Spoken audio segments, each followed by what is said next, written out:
क्या कह रहा है, 21 सीटें ओडिशा से आती हैं।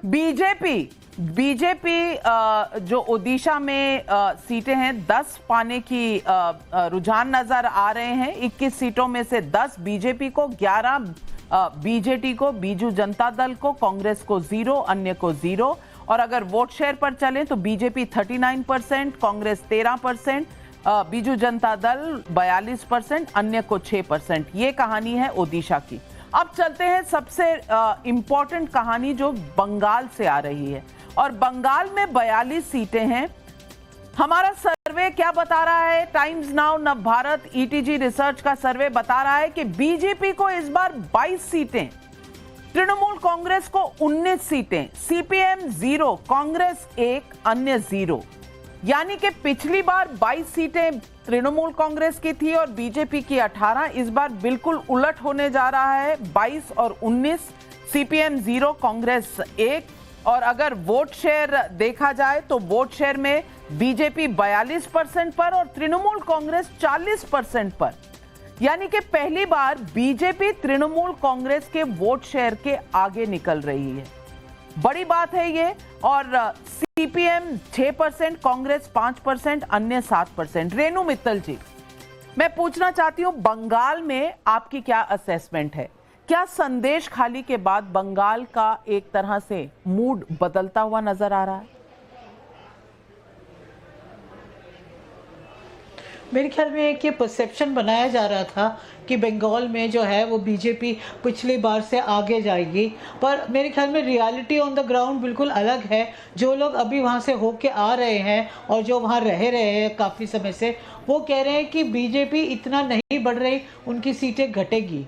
सिंगल डिजिट में बीजेपी आ सकती है वेस्ट बंगाल में, जितना माहौल बन रहा है। देखिए, ममता को आप अंडर एस्टिमेट मत करिए। जितना आप उसको अटैक करेंगे वो भी उतना ही आपको वापस अटैक करेगी। वायलेंस में भी वो आपकी बराबरी की है, बीजेपी को ये बात पता होनी चाहिए। तो इसलिए आप कोई कमज़ोर ओपोनेंट से नहीं लड़ रहे वहाँ पर, वो अपने ज़मीन को होल्ड कर रही है और बीजेपी के सीटें जो हैं वेस्ट बंगाल में घट रही है।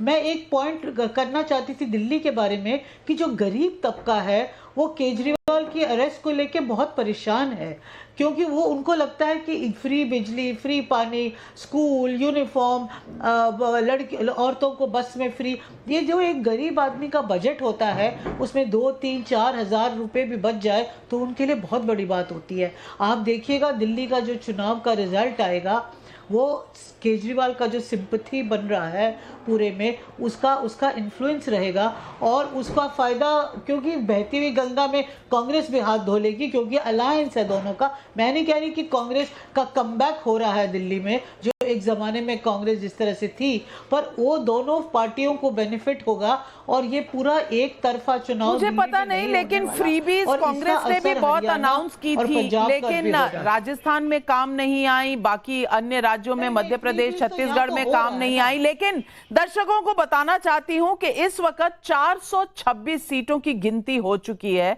और एनडीए हाफ वे मार्क से आगे जा चुकी है। यानी 281 सीटें एनडीए की, इंडिया गठबंधन की 87, अदर्स की 58। ये है इस वक्त का टैली। लेकिन राकेश त्रिपाठी जी, आप जवाब देना चाहेंगे रेणु मित्तल जी ने जो कहा उस पर? देखिए, मुझे लगता है कि आपने जब अभी झारखंड की चर्चा की, दिल्ली की चर्चा की और पश्चिम बंगाल की चर्चा की, ये वो राज्य हैं जहां पर भारतीय जनता पार्टी इस समय शासन में नहीं है और लोग सीधे वहां परफॉर्मेंस को देख रहे हैं, सरकार की परफॉर्मेंस क्या है।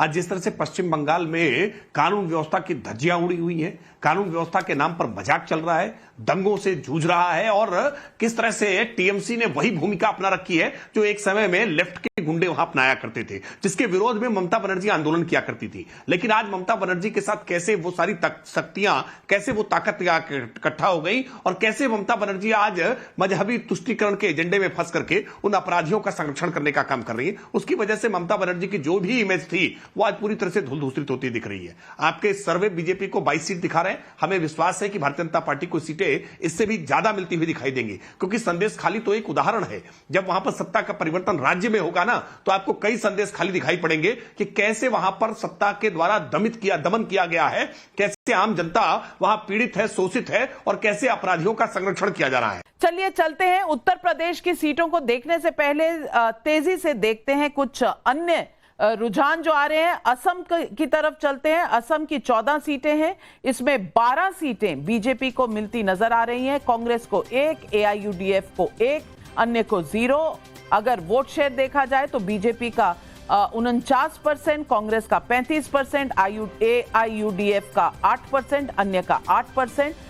तो पिछली बार 11 सीटें थी, इस बार पूरी 12 सीटें हैं। नॉर्थ ईस्ट की तरफ चलें तो यहां 11 सीटें हैं, बीजेपी को 5, कांग्रेस को 1, अन्य को 5। ये रुझान है बाकी की सीट्स का। यूनियन टेरिटरीज अगर हम चलें दिल्ली और जम्मू और कश्मीर के अलावा, तो ये 6 यूनियन टेरिटरीज हैं, जिसमें से 4 बीजेपी की तरफ वोट करेंगी, 2 कांग्रेस की तरफ, अन्य 0।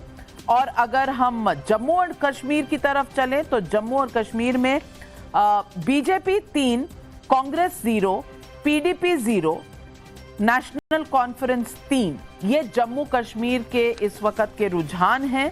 और इसमें अगर वोट शेयर देखें तो बीजेपी को 42% वोट शेयर है जम्मू कश्मीर में, नेशनल कॉन्फ्रेंस को 12%, कांग्रेस को 27%, PDP को 4%, अन्य को 15%। ये जम्मू और कश्मीर के रुझान हैं। लेकिन सबसे बड़ा राज्य इस देश का उत्तर प्रदेश। और राजकुमार भाटी जी, पहले से ही आप अपने स्लीव्स रोल कर रहे हैं कि बस इस बार तो मैदान मार लेंगे। तो उत्तर प्रदेश पर जाने से पहले तौसीफ भाई, बंगाल पर कुछ कहना चाहेंगे आप? बंगाल में जो सीटें हैं वो बता रही हैं 19 सीटें तृणमूल कांग्रेस की और 22 सीटें बीजेपी की। आपको ऐसा नजर आ रहा है? नहीं नागरिका जी, ये गलत आंकड़े हैं। अगर आपको याद होगा 2019 में जितनी सीटें बीजेपी लेकर आई है और जितना वोट शेयर था उनका 2019 में, उसके बाद 2021 के चुनाव में वो घट गया, फिर उसके बाद फिर 2022 के पंचायत के चुनाव में वो और गिर गया। अभी जो लेटेस्ट चुनाव का जो वोट प्रतिशत है वो 51%, 51% जो है वोट जाता है तृणमूल को। ये आंकड़े कह रहे हैं, ये मैं कोई कयास नहीं लगा रहा। दूसरी तरफ अगर बीजेपी इतनी अच्छी जबरदस्त तैयारी के साथ है, उन्हें उम्मीद है कि यहाँ उनका सीट और बढ़ेगा, जो कि मेरे हिसाब से सीट गिरने वाला है, तो उन्होंने अभी तक 42 के 42 कैंडिडेट बंगाल में क्यों नहीं डिक्लेयर किए? हाँ, नॉर्थ बंगाल का कुछ एरिया है जहां से बीजेपी को सीट आने की उम्मीद है, लेकिन उसके अलावा बंगाल का कोई भी ऐसा हिस्सा नहीं है जहां से बीजेपी जीतने की क्षमता रखता हो। ममता बनर्जी का लहर हर जगह है और ममता बनर्जी के उम्मीदवार को ही जीत मिलने वाली है।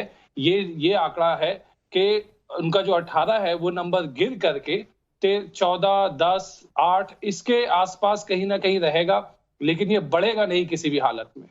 चलिए, ये आपके रुझान है।